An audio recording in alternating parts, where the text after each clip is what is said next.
Boa noite, a paz do Senhor. Hoje eu fiquei responsável por trazer a palavra e eu quero, antes de começar, irei orar aqui para o Senhor já abençoar este momento. Pai, neste momento me coloco diante da Tua presença, Senhor, e coloco a Tua igreja também, Pai. Que o Senhor possa abençoar este momento, Senhor, e Pai, que essa palavra, Pai, da mesma forma que o Senhor trouxe até mim, Pai, que eu possa passar isso para o restante daqueles que estão assistindo, ó Pai, e que o Senhor venha me usar nesta noite, ó Pai, conforme a Tua vontade, Senhor. Desde já te agradeço. Amém. Então, vou falar um pouquinho sobre medo, usando a vida de Elias, certo? E aí eu já começo com uma pergunta. O que você faria se não tivesse medo? E a definição de medo, medo significa temor, ansiedade irracional ou fundamentada, receio. Então eu vou ler aqui o livro de 1 Reis, a partir do capítulo 18. Depois de um longo tempo, no terceiro ano de seca, a palavra do Senhor veio a Elias: vá apresentar-se a Acabe, pois enviarei chuva sobre a terra. E Elias foi. Como a fome era grande em Samaria, Acabe convocou Abadias, o responsável por seu palácio, homem que temia muito ao Senhor. Jezabel estava exterminando os profetas do Senhor. Por isso Obadias reuniu 100 profetas e os escondeu em 2 cavernas, 50 em cada uma, e lhes forneceu comida e água. Certa vez Acabe disse a Obadias: Vamos a todas as fontes e vales do país. Talvez consigamos achar um pouco de capim para manter vivo os cavalos e as mulas, e assim não será preciso matar nenhum animal. Para isso dividiram o território que ia percorrer. Acabe foi numa direção e Obadias na outra. Quando Obadias estava a caminho, Elias o encontrou. Obadias o reconheceu, inclinou-se até o chão e perguntou: é tu mesmo, meu senhor Elias? Sou, respondeu Elias. Vá dizer ao seu senhor: Elias está aqui. O que eu fiz de errado? Perguntou Obadias. Para que entregues o teu servo a Acabe para ser morto. Juro pelo nome do Senhor, o teu Deus, que não há uma só nação ou reino onde o rei, meu senhor, não enviou alguém para procurar por ti. E sempre que uma nação ou reino afirmava que tu não estavas lá, ele o fazia jurar que não conseguiriam encontrar-te. Mas agora me dizes para ir dizer ao meu senhor: Elias está aqui? Não sei para onde o Espírito do Senhor poderá levar-te, quando eu te deixar. Se eu for dizer isso a Acabe e ele não te encontrar, ele me matará. E eu que sou teu servo, tenho adorado o Senhor desde a minha juventude. Por acaso não ouviste, meu senhor, o que eu fiz enquanto Jezabel estava matando os profetas do Senhor? Escondi 100 dos profetas do Senhor em 2 cavernas, 50 em cada uma, e os abasteci de comida e água. E agora me dizes que vai dizer ao meu senhor: Elias está aqui, ele vai me matar. E disse Elias: Juro pelo nome do Senhor dos exércitos a quem eu sirvo. Hoje eu me apresentarei a Acabe. Aqui é o começo da história de Elias, após o reinado de Elias, após o reinado de Davi, veio Salomão. Salomão, ao final do seu reinado, acabou se deixando levar por deuses pagãos, deixou-se levar por coisas ruins da terra de Israel. E sucessivamente os outros demais reis que vieram após Salomão também se deixaram contaminar. E com Acabe não foi diferente. Acabe foi um dos piores até. Casou com Jezabel, que a grande maioria já conhece a história de Jezabel, uma rainha que não media esforços para fazer o mal, né? Continuando, então Obadias dirigiu-se a Acabe, passou-lhe a informação e Acabe foi ao encontro de Elias. Quando viu Elias, disse-lhe: É você mesmo, perturbador de Israel. Elias respondeu: Não tenho perturbado Israel, mas você e a família do seu pai têm. Vocês abandonaram os mandamentos do Senhor e seguiram os Balaíns.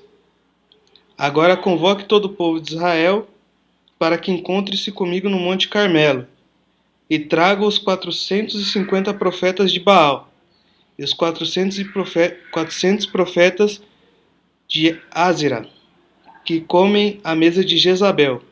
Acabe convocou então todo Israel e reuniu os profetas no Monte Carmelo. Elias dirigiu-se ao povo e disse: Até quando vocês vão oscilar para um lado ou para o outro? Se o Senhor é Deus, siga-no. Mas se Baal é Deus, siga-no. O povo, porém, nada respondeu. Disse então Elias: Eu sou o único que restou dos profetas do Senhor, mas Baal tem 450 profetas. Tragam 2 novilhos, escolham eles um, cortem-no em pedaços e o ponham sobre a lenha, mas não acendam fogo. Eu prepararei o outro novilho e o colocarei sobre a lenha, e também não acenderei fogo nela. Então vocês invocarão o nome do seu Deus, eu invocarei o nome do Senhor. O Deus que responder por meio de fogo, esse é Deus. Então todo o povo disse: O que você disse é bom. Elias disse aos profetas de Baal: Escolham um dos novilhos e preparem-no primeiro. Visto que vocês são tantos, clamem pelo nome do seu Deus, mas não acendam fogo. Então pegaram o novilho que lhes foi dado e o prepararam, e clamaram pelo nome de Baal, desde a manhã até o meio-dia. Ó Baal, responda-nos, gritavam, e dançavam em volta do altar que haviam feito. Mas não houve nenhuma resposta, ninguém respondeu. Ao meio-dia, Elias começou a zombar deles. Gritem mais alto, dizia, já que ele é um Deus, quem sabe está meditando, ou ocupado ou viajando. Talvez esteja dormindo e precise ser despertado. Então passaram a gritar ainda mais alto e aferir-se com espadas e lanças, de acordo com o costume deles, até sangrarem. Passou meio-dia e eles continuaram profetizando em transe até a hora do sacrifício da tarde, mas não houve resposta alguma. Ninguém respondeu, ninguém deu atenção. Então Elias disse a todo o povo: Aproxime-se de mim. O povo aproximou-se e Elias reparou o altar do Senhor que estava em ruínas. Depois apanhou 12 pedras, uma para cada tribo dos descendentes de Jacó, a quem a palavra do Senhor tinha sido dirigida, dizendo-lhe: Seu nome é Israel, seu nome será Israel. Como as pedras, construiu um altar em honra ao nome do Senhor e cavou ao redor do altar uma valeta no qual poderiam ser semeadas 2 medidas de sementes. 2 medidas de sementes, eu pesquisei, dava mais ou menos 12 litros. Depois arrumou a lenha, cortou o novilho em pedaços e o pôs sobre a lenha. Então lhes disse: Encham de água 4 jarras grandes e derramem-na sobre o holocausto e sobre a lenha. Façam-no novamente, disse a eles, e o fizeram de novo. Façam-no pela terceira vez, ordenou, e eles o fizeram pela terceira vez. A água escorria do altar, chegando a encher a valeta. À hora do sacrifício, o profeta Elias colocou-se à frente do altar e orou. Ó Senhor, Deus de Abraão, de Isaque e de Israel, que hoje fique conhecido que tu és Deus em Israel e que sou o teu servo, e que fiz todas estas coisas por ordem tua. Responda-me, ó Senhor, responda-me para que este povo saiba que tu é o Senhor, és Deus, é que fazes o coração deles voltar para ti. Então o fogo do Senhor caiu e queimou completamente o holocausto, a lenha, as pedras e o chão, e também secou totalmente a água na valeta. Quando o povo viu, todos caíram prostrados e gritaram: O Senhor é Deus, o Senhor é Deus. Então Elias ordenou-lhes: Prendam os profetas de Baal, não deixe nenhum escapar. Eles o prenderam e Elias os fez descer ao riacho de Quizon e lá os matou. Então aqui nós podemos enxergar aqui um momento de coragem, onde Elias seguiu o que Deus mandou e Deus, de uma forma tremenda, mostrou para o povo que ele estava ali, que Deus estava vivo. pois o povo estava se prostrando a outros deuses, adorando a outros deuses, devido aos reis. Acabou, os reis que vieram antes estavam seguindo tudo o mesmo caminho e o povo, acostumado com aquilo, também foi no embalo. Mas aqui Deus levantou Elias para mostrar que ele era Deus ainda, que não havia outro Deus a não ser ele, o Senhor. Então Elias foi com coragem em cima daquilo que Deus mandou, e ali Deus fez um milagre. E então Elias simplesmente não teve medo naquele momento. Ele enfrentou 450 profetas a mando de Deus, porque ele sabia que Deus estava com ele. Só que após tudo isso que aconteceu, o povo se arrepender, houve um momento de fraqueza de Elias. Que aí eu vou ler aqui, que foi um pouquinho mais à frente, onde Elias deixou o medo entrar em seu coração.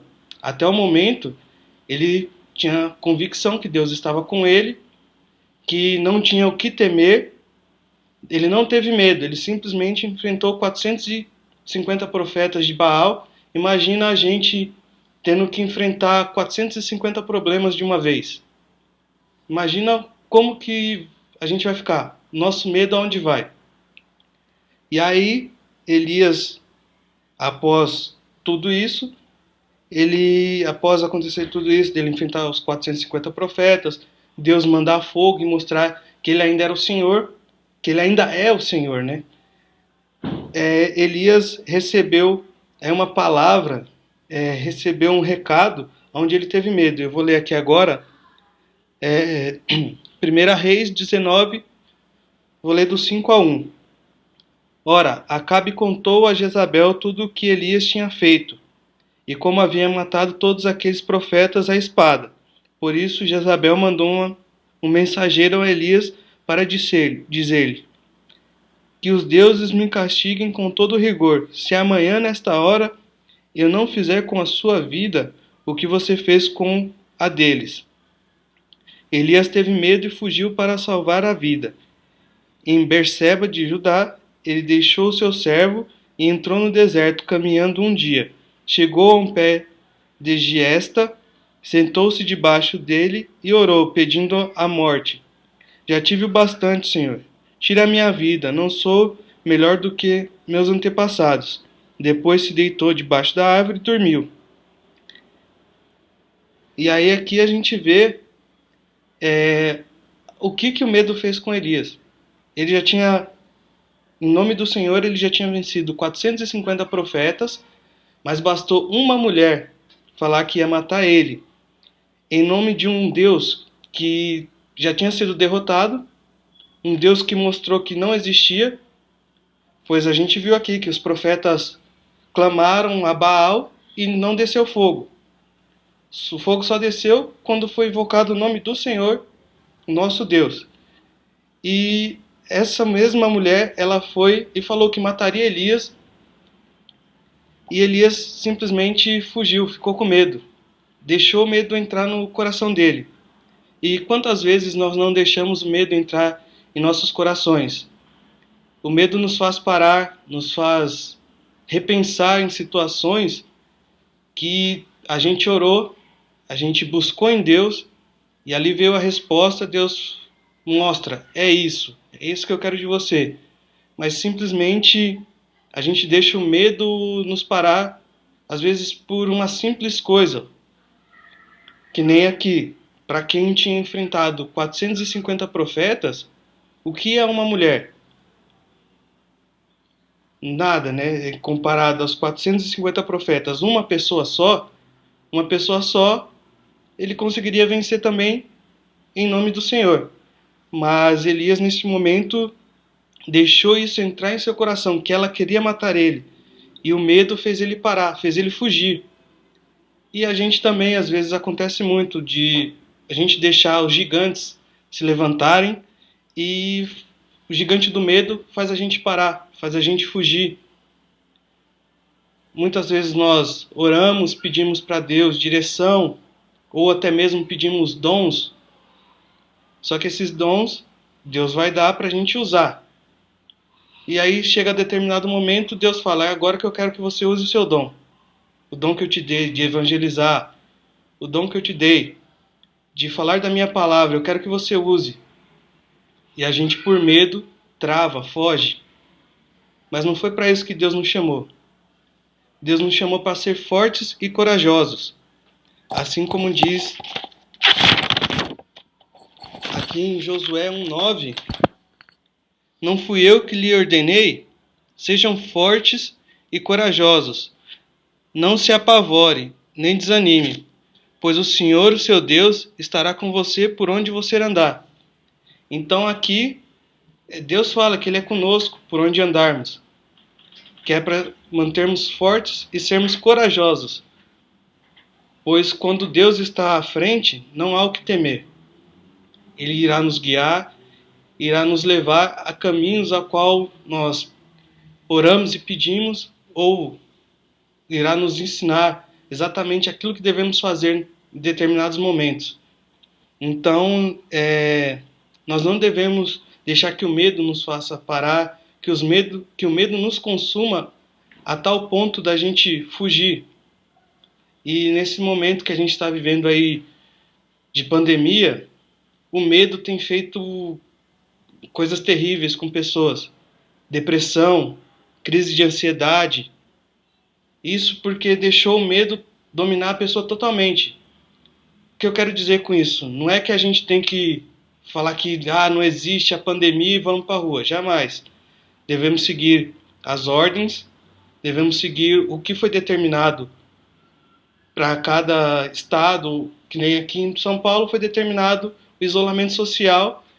Então vamos respeitar o isolamento social, vamos respeitar as autoridades. Mas de casa, graças hoje à tecnologia, nós podemos fazer tantas coisas.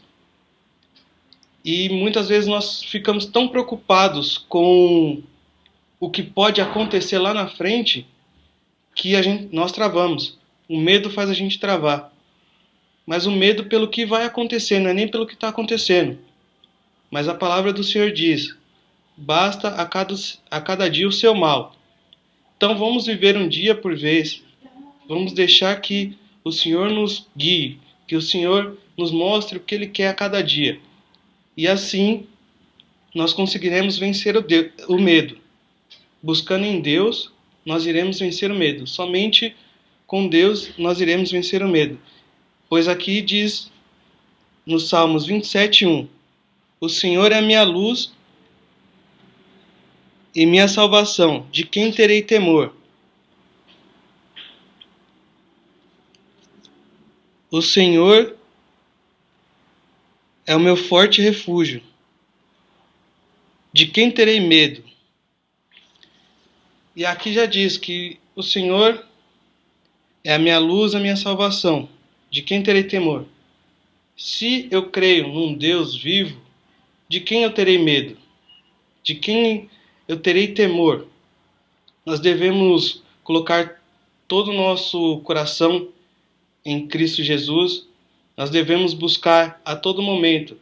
Se nós ficarmos olhando somente as notícias, tudo que acontece no dia a dia, o medo vai nos consumir de tal forma que nós vamos paralisar, não vamos fazer mais nada. Mas aqui na palavra do Senhor ainda há esperança. Nós devemos buscar na palavra do Senhor direcionamento. Só assim nós iremos entender exatamente o que Deus quer de nós nesse momento.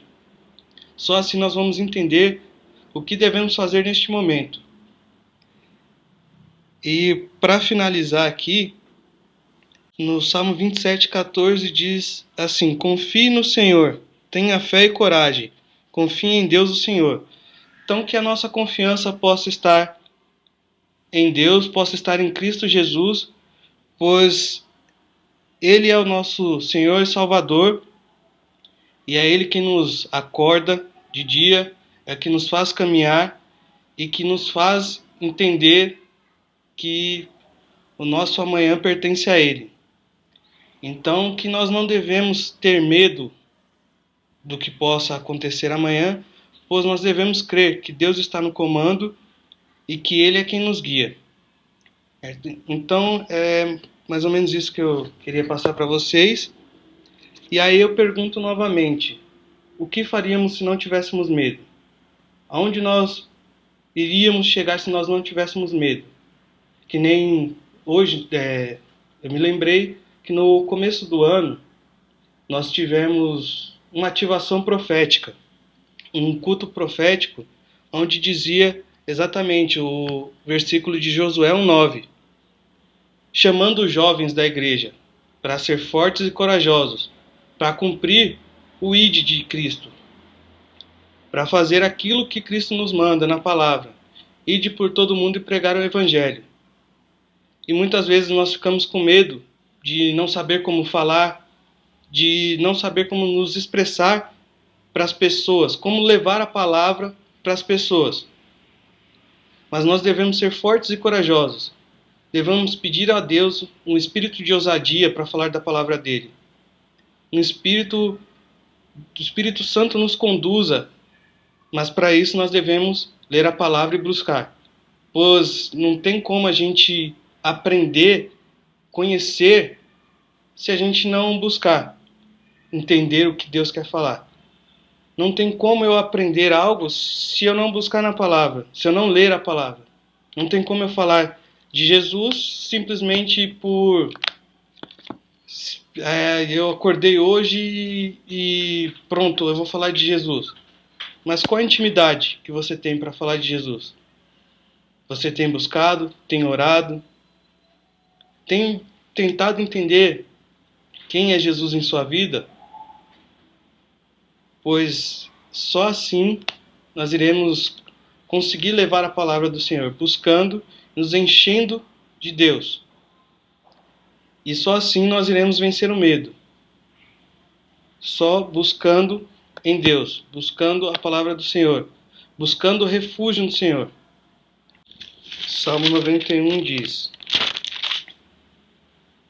aquele que habita no abrigo do Altíssimo e descansa à sombra do Todo-Poderoso, pode dizer ao Senhor: Tu és o meu refúgio e a minha fortaleza, o meu Deus em quem confio, e o livrará do laço do caçador e do veneno mortal.